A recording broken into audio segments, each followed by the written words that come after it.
Kate, the production Kate, you'll see some of the clips on this Mooc, was performed entirely in the Welsh language.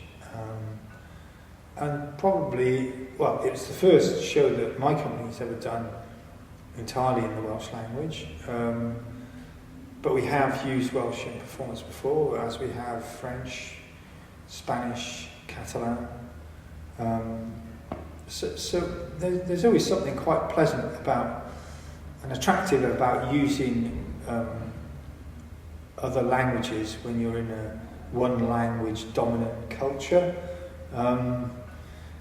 Partly to address the feeling perhaps of the minority that they barely exist, or their needs and interests are always served by X or Y, an organisation perhaps that they're over familiar with, so that there develops a kind of minority consensus.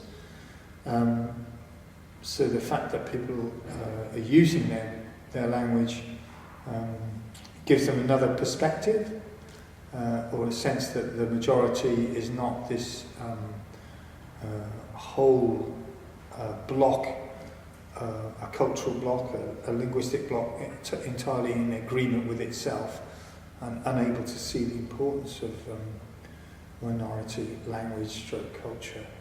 But the other thing I think increasingly in Europe is where we have these big dominant languages like English, French, German, Spanish. They tend to act like trump cards in a game of twist or something. They outdo everything else. And if you think, it wasn't that long ago where people, certainly in Britain, took a more active interest in other cultures and other languages. This Welsh language obviously is a language of Wales, and it was far more widely spoken even outside of Wales than it is now, when the Welsh Celtic influence stretched into England. But the main reason for me also using it is that I think it reminded us, that my audience and my practice, that it's okay not to know again some things. It's okay not to hang on to the meaning of some words and think that, okay, I've told the actor that we're going to say this sentence because it serves this purpose, but then they change it. I don't notice, but that puts the actor in charge, which I always think is quite a good thing, rather always than the director or the writer. So the actors start to take control of the process and of the performance, rather than those people outside of them. But again, it comes back to perhaps trying to entice an audience into an experience that they're not familiar with. So Kate and the use of minority languages encourages us to do that, encourages us to open the door, sit down and go, I don't know what they're saying, but it seems to be saying this to me. Or I'm enjoying the mystery or the beauty and the poetry of this strange, unfamiliar, tongue-twisting language. And it's going to stay with me.